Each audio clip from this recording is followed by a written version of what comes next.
Who is the I inside you? The voice that blames you, the feeling that regrets, the self that hopes and fears? In Surah al-Qiyamah, Allah swears by the Day of Judgment and by the self-reproaching soul. Why? What makes the soul so powerful? Is it your ego, your spirit, or something deeper? In this video, we'll uncover what the Qur'an says about your soul, your inner battle, and the reckoning to come. Let's begin. Bismillahirrahmanirrahim. La uqsimu biyawm al-qiyamah. Nay, I swear by the day of resurrection. Why the la? In Arabic, when a sentence starts with la before an oath, it is a rhetorical device. As Ibn Kathir and other scholars said, it means Allah is responding to the deniers.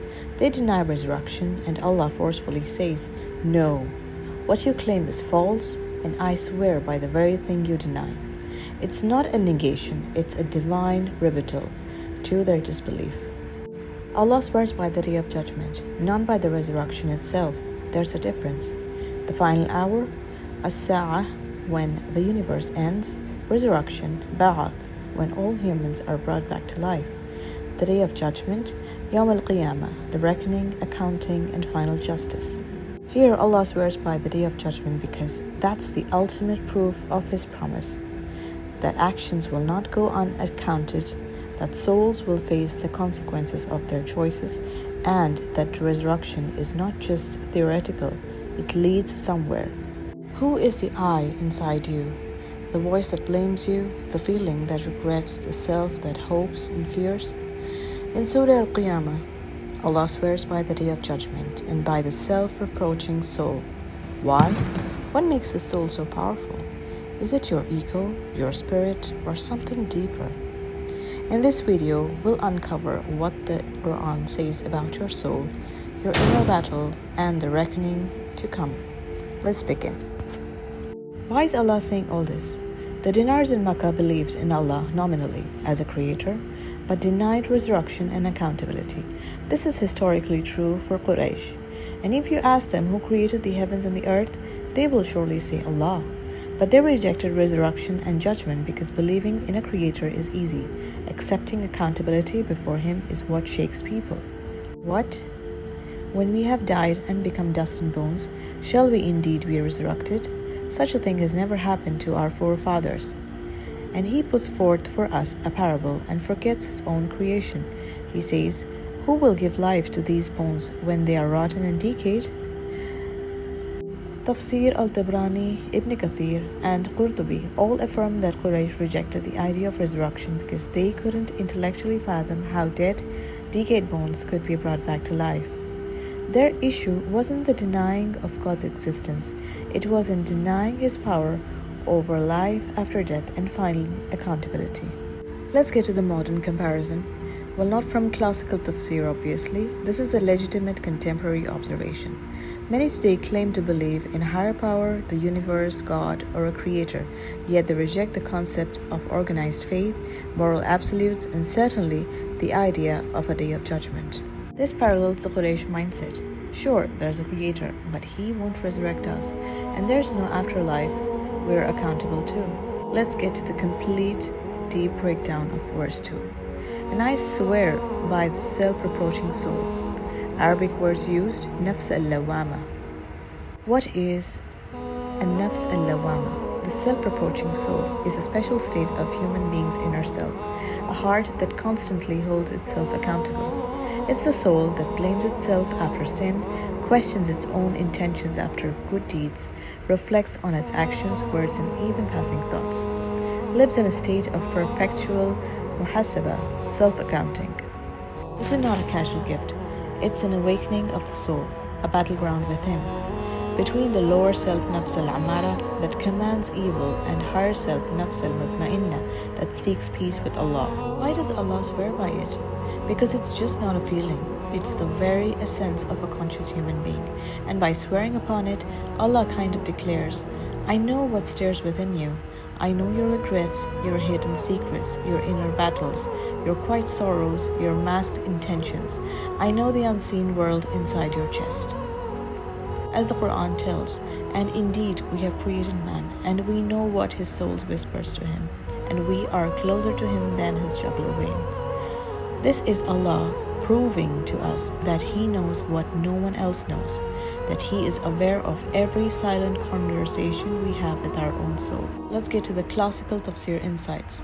Qatada, Ibn Abbas, and Sa'id bin Jubair said, Allah swears by both the day of resurrection and nafs al-lawwamah. These two are related realities and words swearing by.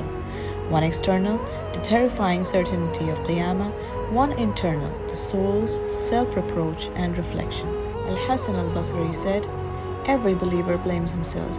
What did I intend by this word? Why did I eat that? What did I mean when I said this to myself? This reveals a believer's constant self-scrutiny, a taqwa so deep it permeates not just actions but by intentions, thoughts, and even passing feelings. The sinner, on the other hand, proceeds heedlessly, unbothered, unaware, asleep within. Sa'id bin Jubair said, he criticizes himself in both good and bad, meaning, even after good deeds, the believer questions, was it sincere? Was there any showing off? Could I have done it better? And after wrong, he feels the weight of it deeply. Mujahid added, he is sorry for the good deeds he missed and blames himself for it. This is a heart that feels sorrow over missed opportunities for closeness to Allah, a sign of a heart that is alive and awake. Let's get to the deeper mystical meaning. It's the inner judgment day that mirrors the external day of resurrection. It's the first tribunal where you are both defendant and judge, sitting in the court of your own soul. And Allah swears by it because it's the mark of a true believer. It represents human accountability. It shows a heart alive to its responsibility before the divine. As one Sufi master said, he who holds a judgment upon himself daily will find the final day of judgment easy. This inner reckoning foreshadows the great reckoning of Yawm al-Qiyamah. So what is the battleground of the soul? Al-nafs al-lawwamah exists between al-nafs al-ammarah, the soul that commands evil, An-nafs al-mutma'innah, the soul at peace.